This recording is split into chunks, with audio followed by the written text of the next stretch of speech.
बॉलीवुड के सुपरस्टार शाहरुख खान के बेटे आर्यन खान की मुश्किलें लगातार बढ़ती जा रही है। लगातार 18 दिन जेल रहने के बाद भी आर्यन खान की मुश्किलें कम न हुई। माननीय कोर्ट ने उनकी जमानत याचिका को रद्द कर दिया है। आपको बता दें कि न्यायालय ने 5 दिन का मोहलत लिया था उनके फैसले को अंजाम देने के लिए, लेकिन आखिरकार आज एक बार फिर से आर्यन खान की मुश्किलें बढ़ गई है। आर्यन खान की जमानत याचिका रद्द कर दी गई है। आपको बता दें कि एनसीबी लगातार यह कह रही थी कि आर्यन खान के मोबाइल चैट से एक अभिनेत्री का जो है चैट मिला है, जिसमें साफ तौर पर आर्यन खान और अभिनेत्री के बीच ड्रग्स को लेकर चैट की जा रही है। उसका हवाला देते हुए एनसीबी ने माननीय कोर्ट को इस दस्तावेज को जाहिर किया था। फिलहाल आपको बता दें कि 14 अक्टूबर को न्यायालय ने यह फैसला सुरक्षित रखा था, उसके बाद यह फैसला सुना है। फिलहाल आर्यन खान की जमानत रद्द होते ही एनसीबी के जोनल डायरेक्टर समीर वानखेड़े ने साफ तौर पर कहा है कि सत्यमेव जयते, यानी कि सत्य की जीत होती है। इसको लेकर कहीं कहीं यह समझा जा कि लगातार एनसीबी यह चाहती है कि जिस तरह से बॉलीवुड में ड्रग्स का नेक्सस फैला हुआ उसको तोड़ा जाए। वहीं अब लगातार यह देखा जा रहा है कि आर्यन खान के वकील अमित देसाई और सतीश मान सिंह लगातार हाई कोर्ट का रुख करेंगे, क्योंकि अब सेशन कोर्ट से बेल रिजेक्ट हो गई है तो हाई कोर्ट का ही एक रास्ता बनता है। लेकिन इसके बावजूद भी आर्यन खान की मुश्किलें कम होने वाली नहीं है, क्योंकि हाई कोर्ट में सुनवाई जल्दी नहीं हो सकती है। फिलहाल यह माना जा रहा है कि आर्यन खान को एक बार फिर से जेल में ही रहना होगा। कैमरा पर्सन विनेश के साथ मैं सोनी एनबी न्यूज मुंबई।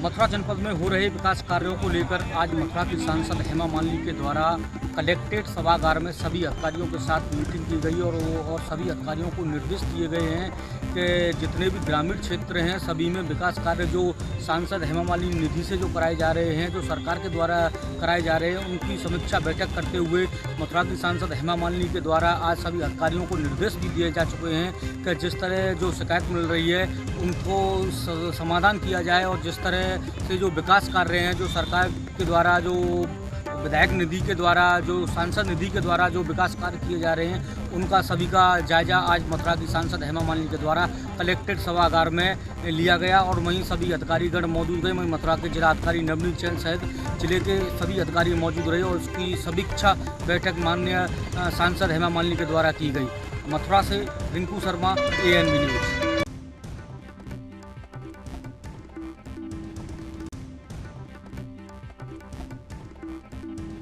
देश भर में पेट्रोल डीजल के दाम जहां आसमान के भाव छू रहे हैं, वहीं देश की आर्थिक राजधानी मुंबई सहित महाराष्ट्र में भी पेट्रोल डीजल के दाम लगातार बढ़ रहे हैं। बढ़ते पेट्रोल डीजल के दाम के चलते खुदरा मार्केट में भाव दुगना हो चुके हैं। अगर भाजी की बात करें तो वासी हो या फिर नासिक, वहां से मुंबई लाने वाले व्यापारी दुगने दामों में बेच रहे हैं। ट्रांसपोर्ट का हवाला देकर मानो कि पेट्रोल डीजल के दाम पर लूट मची हुई है, जिसे लेकर एनसीपी मुंबई सहित महाराष्ट्र में हावी हो चुकी है और केंद्र सरकार के खिलाफ लगातार विरोध भी जता रही है। इसी कड़ी में एनसीपी नेता ने जिस तरीके से कोपरगांव में साइकिल आंदोलन किया और वहां के अस्थायी लोगों को ज्ञापन सौंपा है। बढ़ते पेट्रोल डीजल के दामों को लेकर जहां एनसीपी कांग्रेस लगातार विरोध जता रही है, अब ऐसे में आंदोलन कितना भाव कम कराएगा ये तो कह पाना मुश्किल है, लेकिन महानगर पालिका से पहले चुनाव की राजनीति जरूर है। ANB न्यूज़ के लिए मुंबई से मुरारी सिंह।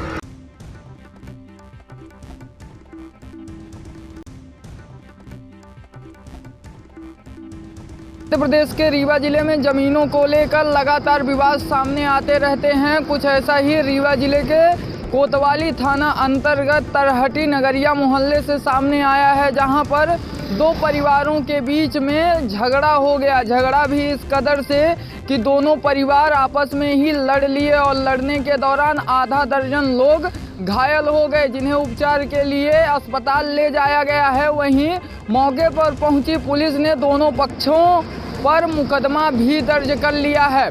बताया जा रहा है कि सिटी कोतवाली अंतर्गत जो लोग थे ये सीमांकन को लेकर आपस में ही झगड़ा कर लिए और झगड़ा भी इस कदर से हावी हो गया कि कोई इनका वीडियो बना लिया। वीडियो बनाने के बाद सोशल मीडिया पर वायरल कर दिया। सोशल मीडिया पर जैसे ही वीडियो वायरल हुआ तो सुर्खियां बटोरने लगा।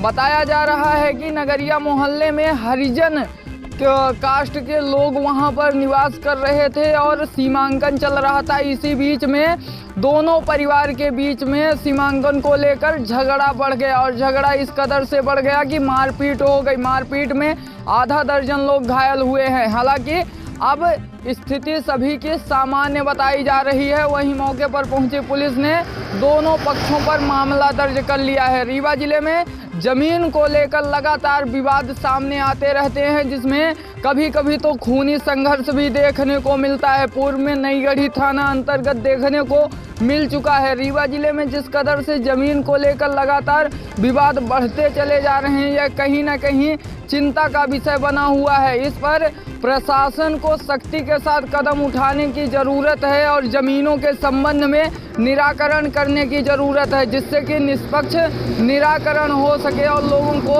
न्याय मिल सके, ताकि ऐसे आए दिन कोई भी झगड़ा विवाद या फिर खूनी संघर्ष सामने ना आ पाए। एनबी न्यूज़ के साथ संवाददाता विजय त्रिपाठी, रीवा।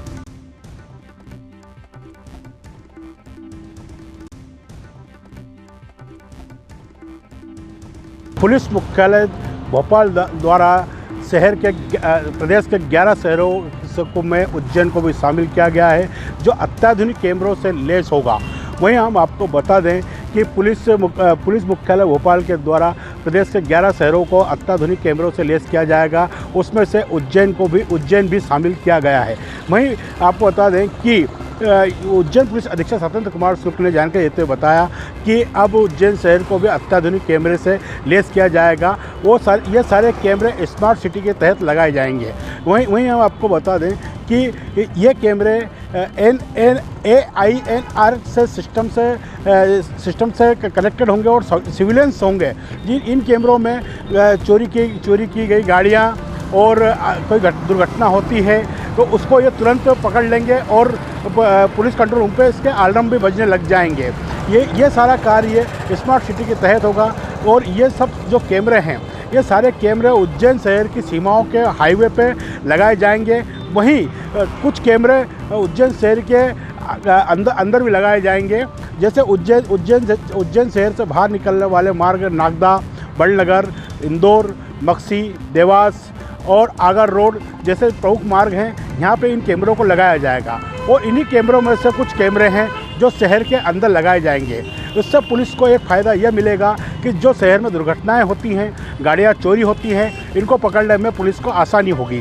क्योंकि ये कैमरे जो ANPR से सूचित कैमरे हैं, ये सिविलांस जो लागू किया जा रहा है, इसमें इसकी नंबर प्लेट को कैमरा बहुत आसानी से कैप्चर कर लेगा।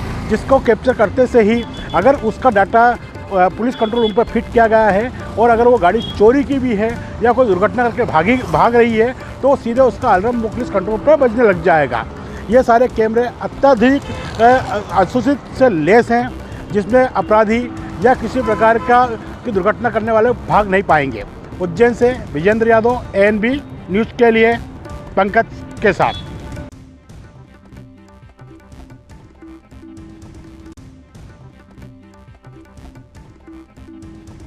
दीपावली आते ही लगातार जुआरियों की ओर से जुआ खेलने का क्रम चालू हो चुका है। लेकिन बात की जाए भिंड पुलिस की, तो भिंड पुलिस की ओर से भी लगातार जुआरियों के खिलाफ कार्रवाई हो रही है। भिंड पुलिस अधीक्षक मनोज कुमार सिंह के निर्देश पर DSP हेडक्वार्टर अरविंद शाह ने लगातार जुआरियों के खिलाफ कार्रवाई की है। तो वहीं ऐसे में जुआरियों ने भी अपना अड्डा बदलते हुए अब शहर के बीचों बीच वीरेंद्र नगर में जुआ खेला जा रहा था, जिसकी मुखबिर के द्वारा सूचना मिली तो साइबर सेल की टीम ने पुलिस टीम के सहयोग से छापामार कार्रवाई की है, जिसमें साइबर सेल प्रभारी सुप्रताप सिंह राजावत एवं शहर कोतवाली प्रभारी राजकुमार शर्मा ने दबस देकर जुआरियों को पकड़ने में सफलता हाथ प्राप्त की है, जिसमें 7 जुआरियों के पास से 1,20,000 रुपये की नकदी जब्त की गई है। वहीं पर जो शहर कोतवाली प्रभारी हैं, उनका कहना है कि जो जुआ खिलवा रहे थे एक अन्य आरोपी, उसके खिलाफ भी कार्रवाई की जाएगी। साथ ही जिस घर में जुआ खेला जा रहा था उसके खिलाफ भी कार्रवाई की जाएगी। ऐसे 7 जुआरी एवं 2 अन्य जो जुआ खिलवा रहे थे उनके खिलाफ भी कार्रवाई की जाएगी। साथ ही भिंड पुलिस का कहना है कि लगातार जैसे ही दीपावली नज़दीक आ रही है और जुआरी भी जुआ खेलने के लिए सक्रिय हो रहे हैं, लेकिन भिंड पुलिस का साफ तौर से कहना है कि जहां भी जुआ खेला जाता है या सूचना मिलती है तत्काल कड़ी से कड़ी कार्रवाई की जाएगी। ANB न्यूज़ के लिए कैमरा पर्सन के साथ प्रदीप राजावत, भिंड।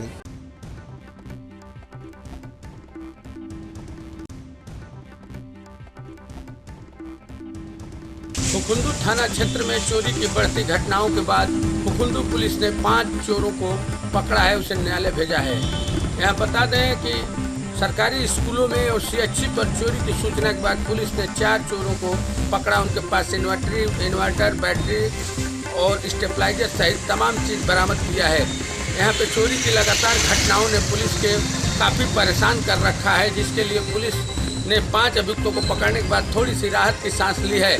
लेकिन निश्चित तौर से बता दूं कि यहाँ पर चोरी की घटनाएं अक्सर हो रही हैं और ज़्यादातर चोरों के निशाने पर सरकारी विद्यालय हैं और प्राइवेट विद्यालय और CHC हॉस्पिटल तक को निशाना बना रहे हैं, जिसमें पैनल भी खुल रहे हैं। पैनल अभी बरामद हुआ है, स्टेबलाइजर बरामद हुआ है, बैटरी और 5 अभियुक्त पकड़े गए हैं और पुलिस ने उनको न्यायालय के लिए भेजा है। और चोरी पर रोक लगाने की उनको उम्मीद लग रही है पुलिस को कि अब चोरी पर की घटना पर रोक लगेगा। लेकिन निश्चित तौर से रात में जो गश्त है और दिन में जो पुलिस की एक्शन है, जब तक वो तेज नहीं होगी तब तक चोरों के दिन ऐसे ही उनके लिए खुशहाली का दिन कहा जाएगा, क्योंकि चोरी तभी रुकेगी जब पुलिस पूरी तरह से एक्शन में रात और दिन सड़कों पर और चौराहों पर दिखेगी। इसके लिए कमर पुलिस को कसना होगा, योजना बनानी होगी, जैसा कि अब देवरिया में पुलिस का एक्शन देखने को मिल रहा है। यहाँ के जो SP है डॉक्टर श्रीपत मिश्र, उन्होंने निर्देश दिया है कि हर हाल में पुलिसकर्मी रात में और दिन में गश्त करेंगे और चोरी की घटना पे अंकुश लगाएंगे।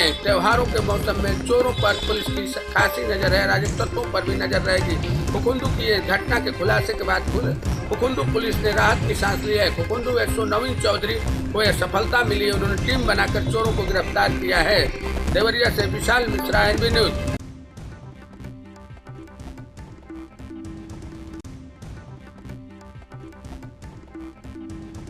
2022 विधानसभा का चुनाव का आगाज हो चुका है। सभी पार्टियां पूरे दमखम के साथ अब चुनाव मैदान में उतर चुकी हैं। बात करें लुभावने वादों की, तो सभी पार्टी अब लुभावने वादे भी करने में पीछे नहीं हट रही है। अभी कुछ दिन पहले कांग्रेस पार्टी की महासचिव और उत्तर प्रदेश चुनाव प्रभारी प्रियंका गांधी ने 2022 विधानसभा चुनाव में 40% की भागीदारी की घोषणा की है। इसको लेकर गोरखपुर के कांग्रेसी अब उत्साह मना रहे हैं, मिठाई बांट रहे हैं, एक दूसरे को बधाई दे रहे हैं। क्या कुछ है जानते हैं। हमारे साथ गोरखपुर कांग्रेस पार्टी की जिला अध्यक्ष निर्मला पासवान जी है, मौजूद हैं। उनसे जानना चाहते हैं आज क्या कार्यक्रम है। पहले तो आपका ANB न्यूज़ में स्वागत है। जी बहुत बहुत धन्यवाद। प्रियंका गांधी वाड्रा ने जो 40% की भागीदारी की है, इसको देखते हुए आज क्या कर रही हैं आप? देखिए, हम लोग तो बहुत खुश हैं। हम क्या, पूरे प्रदेश की महिलाएं खुश है इस फैसले का स्वागत करते हुए। और आदरणीय राष्ट्रीय महासचिव आदरणीय प्रियंका गांधी हमारी उत्तर प्रदेश महिलाएं चुनाव लड़ेंगी और आज ये महिलाएं जीत कर आएंगी और अपने फैसले को वो स्वयं करेंगी, लड़ेंगी और जीतेंगी। क्या प्रभाव पड़ेगा इससे? प्रभाव आप सोच सकते हैं कि प्रियंका जी ने अपना बिगुल बजा दिया है और ये जो 40 की शक्ति जो इकट्ठा हो गई है, ये शक्ति 2022 में योगी जी को जवाब देगी उत्तर प्रदेश में। यही शक्ति और लोगों के लिए भी कुछ घोषणा करना चाहिए था। क्या लगता है केवल चुनाव में भागीदारी से ही सब कुछ हो जाएगा? देखिए, चुनाव नहीं, प्रियंका जी हमारी कांग्रेस पार्टी की महासचिव और सारे नेतृत्व वो दूसरे के लिए नहीं, सबके लिए सोचते हैं। भागीदारी महिलाओं की थी, महिलाओं का इतना शोषण हो रहा था, इसलिए महिलाओं को देखते हुए इन्होंने ये फैसला तय किया कि महिलाएं अपनी सुरक्षा स्वयं करेंगी, चुनाव लड़ेंगी और मजबूत होंगी। मुख्यमंत्री योगी आदित्यनाथ ने महिलाओं के लिए तमाम तरह के जो प्रयास हैं और तमाम तरह के कानून बनाए हैं, क्या कुछ? देखिए, मुख्यमंत्री योगी आदित्यनाथ जी को आप जान ही रहे हैं, कागज में सारे कोरम पूरे हो रहे हैं, वादे करते हैं बड़े बड़े कि महिला सुरक्षा और महिलाओं को ये सम्मान मिले, लेकिन आप देख लीजिए कि महिलाएं कितनी सुखी हैं। आए दिन महिलाओं की हत्या हो रही है, आए दिन महिलाओं के साथ बलात्कार हो रहा है, महिलाएं कहीं अकेले सुरक्षित नहीं है, जगह जगह महिलाएं पीड़ी हैं। आप यही महिला सुरक्षा है? ये थी गोरखपुर कांग्रेस पार्टी की जिला अध्यक्ष निर्मला पासवान जी, जिन्होंने बेबाकी से जवाब दिया। उन्होंने कहा कि जो अभी वर्तमान की योगी सरकार है वो पूरी तरीके से केवल कागजों में सीमित है, धरातल पर कुछ नहीं दिखाई देता है। कांग्रेस पार्टी महिलाओं की भागीदारी करने के साथ ही आम लोगों के लिए बहुत कुछ करेगी। एएनबी न्यूज़ के लिए गोरखपुर से गोविंद कुशवाहा।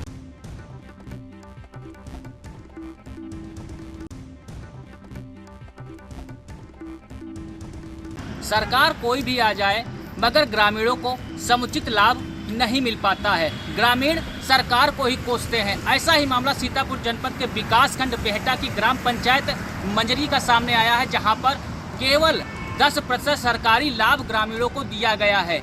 और जो पूर्व में जो प्रधान था, जो कि खुद एक कच्चे मकान में रहता था, आज उसके पास पक्का 2 मंजिला मकान है, घोड़ा गाड़ी है। साथ में सूत्र ये भी बताते हैं उसने कई जगह पे जमीन भी खरीदी है। आखिर ये पैसा आया कहाँ से, ये सबसे बड़ा सवाल उठता है। इसके साथ साथ में ग्रामीण जो बताते हैं कि उच्च अधिकारियों से लगा के जिलाधिकारी और मुख्यमंत्री के पोर्टल भी शिकायत दर्ज कराई, मगर उनको इंसाफ नहीं मिला, ना ही आवास मिला, ना ही किसी भी योजना के तहत उनको लाभ मिल रहा है। बस एक केवल योजना है जो कि कोटेदार के स्तर में आता है, तो उनको अन्न मिल रहा है, यानी पेट पाल रहे हैं। तस्वीरों में भी देख सकते हैं किस प्रकार से झुग्गी झोपड़ी देखकर पूरा गांव रह रहा है। पूरे गांव में लगभग अगर जो मकान बने होंगे 10 से 12 होंगे, बाकी सब सारे ग्रामीण झुग्गी झोपड़ी में रहते हैं। सबसे बड़ा सवाल उठता है कि जमीनी हकीकत अधिकारी क्यों आखिर नहीं देखते हैं, ये इनको देखना चाहिए। जब एक ग्रामीण आता है और उच्च अधिकारियों से न्याय की गुहार लगाता है, फिर भी उच्च अधिकारी उस ग्राम पंचायत में जांच नाम पर केवल खाना पूर्ति कर कागजों में मामला रफा दफा कर देते हैं। ग्रामीण बताते हैं जब प्रधान के पास हम जाते हैं आवास के लिए, तो हमारे कागज तक तालाब में फेंक दिया जाता है या कूड़े में फेंक दिया जाता है, जिसके बाद जिलाधिकारी के पास ग्रामीण आके फरियाद लगाते हैं, मगर जिलाधिकारी से लगाकर ब्लॉक विकास खंड के कर्मचारी तक उसको नहीं देखना पसंद करते हैं। अब देखना है क्या इन ग्रामीणों को या इन मंजरी ग्राम पंचायत के ग्रामीणों को आवास या सरकारी योजनाओं का लाभ मिलता है। ये प्रार्थना पत्र कहाँ दिए हैं आप? हम प्रार्थना पत्र भैया बहुत कई प्रार्थना पत्र दिया, ये तो हमारे हाथ में है और भी है।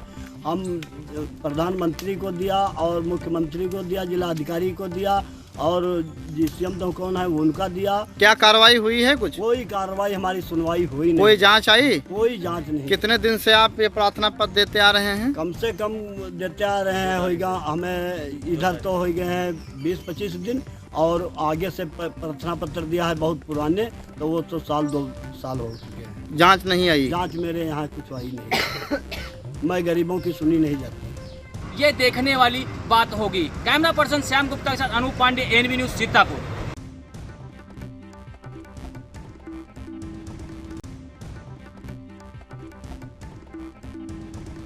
सोनभद्र जिले के आज हम डाला क्षेत्र के अवाड़ी ग्राम सभा में मौजूद हैं। वैसे तो अवाड़ी जो है पिकनिक स्थल के रूप में मशहूर है। यहाँ पे तमाम दूर दूर से सैलानी आते हैं और यहाँ की जो कनहर नदी है वो उसका बहुत ही सुंदर दृश्य है, लोग उसका लुत्फ उठाते हैं। लेकिन आज इसी कनहर नदी के किनारे जो गरीब परिवारों के बच्चे हैं, वो छोटे छोटे बच्चे हैं, 10 से 12 साल के बच्चे हैं, वो तीरंदाजी में काफ़ी आगे निकले हैं। अगर आप तीरंदाजी का शौक़ रखते हैं और तीरंदाजी करने की अगर आपकी इच्छा है, तो आप यहाँ के बच्चों से मिलिए और इनको गुरु मान लीजिए, क्योंकि ये गुरु घंटाल इसलिए हैं कि चाहे 30 मीटर की दूरी हो, चाहे 40 मीटर की दूरी हो, इनका निशाना बहुत सटीक बैठता है। आज कुछ छोटे छोटे बच्चे हमारे साथ बातचीत करने के लिए हैं। हम इनसे जानेंगे कि कितने दूरी तक का मार लेते हैं तीरंदाजी में तीर धनुष से, और ये लोग कितने दिनों से यह काम कर रहे हैं। इधर आइएगा। क्या नाम है आपका बाबू? रामलाल। रामलाल। तो रामलाल जी, आप तीर धनुष चलाते हैं, कितने सालों से आप चला रहे हैं? इधर देखिएगा सामने। कितने सालों से चला रहे हैं? 5-6 साल से। 5-6 साल से। अच्छा, तो पढ़ाई लिखाई करते हैं आप? कौन से क्लास में?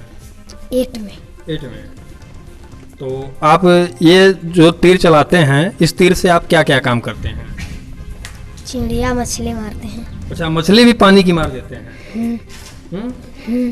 अच्छा, और क्या करते हैं इससे? और सूरा भी मारते हैं। अच्छा, तो निशाना आप कितने दूर तक का मार लेते हैं? बहुत दूर से। बहुत दूर? लगभग कितना दूर मार लेते हैं? 20-25 मीटर लंबाई। 20-25? उससे ज़्यादा भी?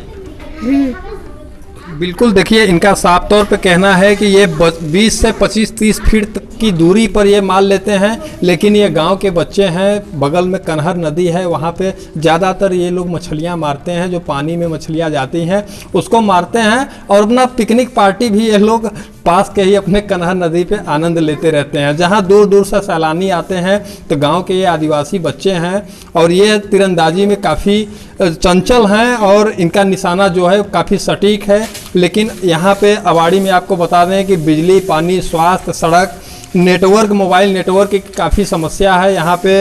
इन सब चीज़ों से आज भी यहाँ के ग्रामीण वंचित हैं और न जिला प्रशासन न ही जनप्रतिनिधि कोई इस पर ध्यान दे रहा है। अगर ध्यान दे दे तो यहाँ के विकास के साथ साथ जो यहाँ के बच्चे हैं वो आने वाले समय में अपने देश का कहीं न कहीं एक बड़े भविष्य हैं और देश में कोई मिसाल कायम करेंगे। Subhash Pandey, NB news.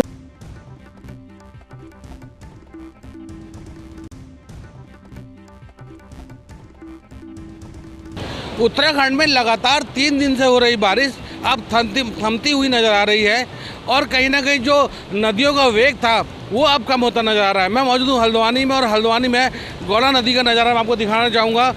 नदी का वेग अब पहले से कुछ कम जरूर हुआ है और जो नदी खतरे के निशान से ऊपर बह रही थी वो अब निशान नीचे आ चुका है, यानी जो पानी है वो अब कम होता जा रहा है। अंदेशा जताया जा रहा है कि अगर ये हालात एक दिन और अगर सुधरे तो जो सामान्य हालात कहीं ना कहीं आ सकता है। वहीं अब जो CM पुष्कर सिंह धामी है उनकी तरफ से लगातार प्रयास किए जा रहे हैं कि जो आपदाग्रस्त क्षेत्र है वहाँ जाया जाए और लोगों तक जो राहत सामग्री को पहुँचाया जाए। उसके लिए लगातार यहाँ से फूड पैकेज वगैरह भेजने की कार्रवाई भी शुरू की जा रही है। वहीं बात करें लगातार जिस तरीके से जो आपदा का कहर यहाँ 3 दिन तक उत्तराखंड में हुआ है उसको देखते हुए लोगों के अंदर डर यहाँ पर व्याप्त बना हुआ है और उसको लेकर के अब बारिश रुकने के बाद लोग कहीं ना कहीं सामान्य स्थिति में नजर आ रहे हैं। Amit Chaudhary, ANB news, Haldwani.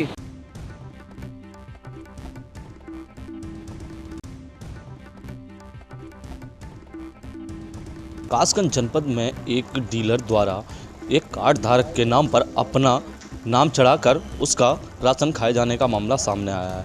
आपको बता दें, कार्ड धारक ने जिला पूर्ति अधिकारी के यहाँ पर प्रार्थना पत्र देकर कार्रवाई की मांग की थी, जिसको लेकर आज उनसे बात की गई, जिला पूर्ति अधिकारी से बात की गई तो उन्होंने कहा है कि जब से ये कार्ड बना है तब से अब तक का जो भी राशन उसने लिया है उसकी रिकवरी की जाएगी और उसके खिलाफ कार्रवाई भी होगी। अब देखने वाला समय बताएगा कि क्या उस डीलर के खिलाफ कार्रवाई होगी या नहीं। आपको बता दें, पूरा मामला जनपद कासगंज के सोरों ब्लॉक के गाँव मलिकपुर का बताया जा रहा है, जहां पर राशन डीलर जो राजेश ने अपना नाम एक अंत्योदय कार्ड धारक के कार्ड पर चढ़वा लिया था, जिससे वो लगातार अपना राशन ले रहा था। अब देखने वाला समय बताएगा कार्रवाई होती है या नहीं। कासगंज से ANB न्यूज़ के लिए मैं अतुल यादव।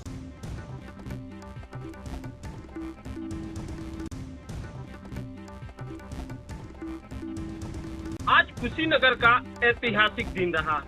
यहाँ आज देश के प्रधानमंत्री नरेंद्र मोदी पहुंचे हुए थे।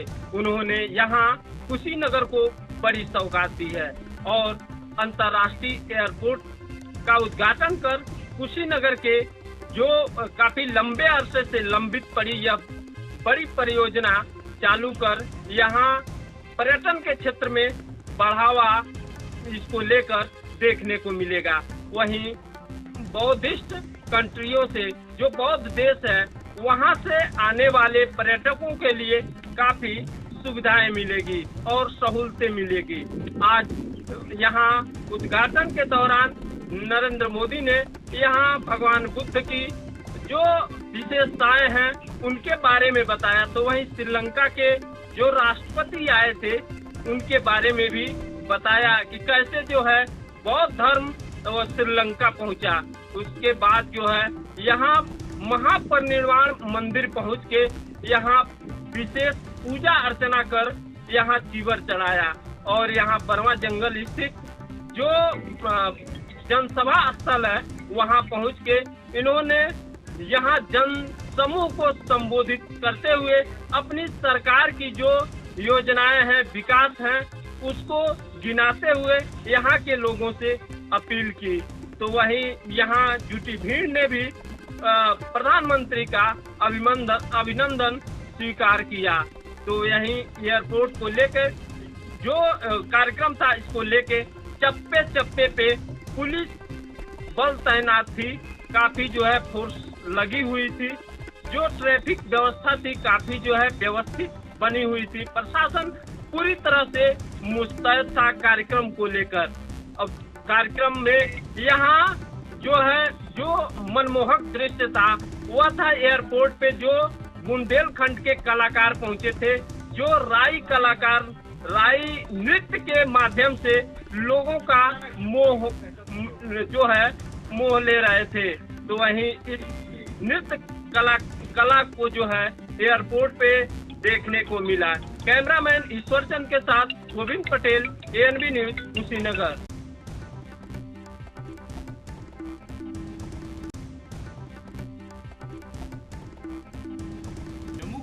शोपियां में सुरक्षा बलों और आतंकियों के साथ चल रही मुठभेड़ में 2 आतंकी मारे जा चुके हैं। वहीं 3 जवान जख्मी हुए हैं, जिसमें एक जवान ने अस्पताल जाते समय दम तोड़ दिया। मारा गया आतंकी आदिल वानी TRF में पिछले 2020 से इसने आतंकवाद ज्वाइन किया था और ये जिला कमांडर था। इसने उत्तर प्रदेश के रहने वाले कारपेंटर शाकिर की हत्या की थी। आपको बता दूं कि पिछले 15 दिनों में 10 मुठभेड़ों में अभी तक 15 आतंकी मारे जा चुके हैं। Ravindra Kumar Srivastava, ANB news, Jammu.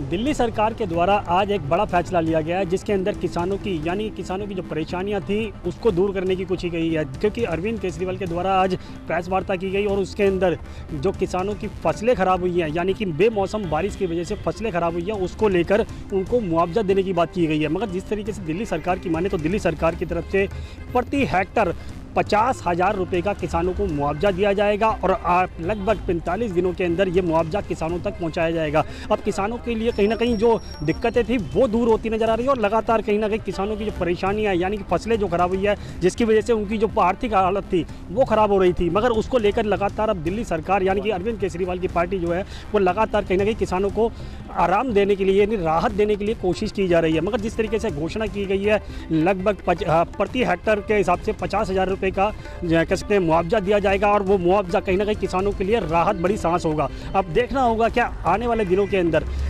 आम आदमी पार्टी है वो किसानों के हक में कितने काम कर सकती है। मगर जिस तरीके से 45 दिनों के लिए कहा गया है कि 45 दिनों के अंदर तक उनको मुआवजा दिया जाएगा और वो मुआवजा उन तक पहुंचेगा। जो किसान सरकार से संपर्क करेंगे उनको ये मुआवजा दिया जाएगा और लगातार कहीं ना कहीं किसानों की परेशानियों को ध्यान में रखते हुए कि अरविंद केजरीवाल ने केंद्र सरकार से भी गुहार लगाई है किसानों की जो फसलें खराब हुई हैं उसके लिए केंद्र सरकार भी अपना योगदान दे। अब देखना होगा केंद्र सरकार क्या योगदान देती है या फिर कि जिन किसान भाइयों की फसलें बर्बाद हुई हैं उनको 50,000 रुपये प्रति हेक्टेयर के हिसाब से मुआवजा दिया जाएगा। मैंने ऑर्डर कर दिए हैं, सभी SDM DM जो है वो पैमाइश कर रहे हैं कहाँ फसलें बर्बाद हुई हैं, काम चालू हो गया है। मुझे उम्मीद है कि 2 हफ्ते के अंदर हम सारी पैमाइश वगैरह सर्वे कंप्लीट कर लेंगे और उसके बाद आपको जल्द से जल्द अगले महीने 1.5 महीने के अंदर हम आपको आपका मुआवजा आपके अकाउंट के अंदर पहुंच जाएगा। फिर से मैं अपने सारे दिल्ली के किसान भाइयों से कहना चाहता हूं, आपका बेटा आपके साथ खड़ा है, आप दुखी ना हो। मैं समझता हूं आपकी फसलें अगर बर्बाद हुई हैं, दिल्ली सरकार के यही मुआवजे से किसान संतुष्ट होंगे। कैमरा पर्सन इरफान खान के साथ राजीव कुमार तिवारी, ANB न्यूज़, दिल्ली।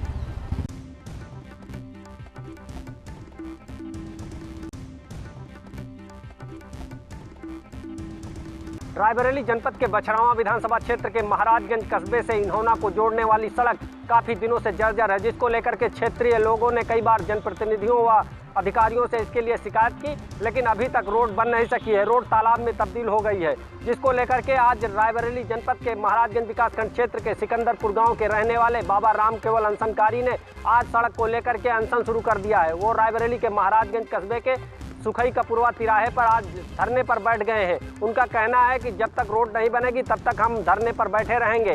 बाबा राम केवल पहले भी जन समस्याओं को लेकर के कई बार सरकार से अपनी बातें मनवा चुके हैं। बाबा राम केवल का कहना है कि सरकार जब तक हमारी मांग नहीं मानेगी। जो महाराजगंज से समरोता 17 किलोमीटर और मऊ से सिकंदरपुर 3 किलोमीटर, और इसके साथ साथ अब हमें नाला और स्ट्रीट लाइट भी चाहिए इन सड़कों पर। अगर सरकार ने आपकी मांगे नहीं मानी तो क्या करेंगे? मरण अनशन है, जब तक मौत नहीं हो जाएगी हम यहाँ से हिलने वाले नहीं हैं। या तो सड़क बन जाए या मौत हो जाए, तब तक हम धरने पर बैठे रहेंगे। कैमरा पर्सन सैलेन के साथ अमर प्रताप सिंह, एएनबी न्यूज, रायबरेली।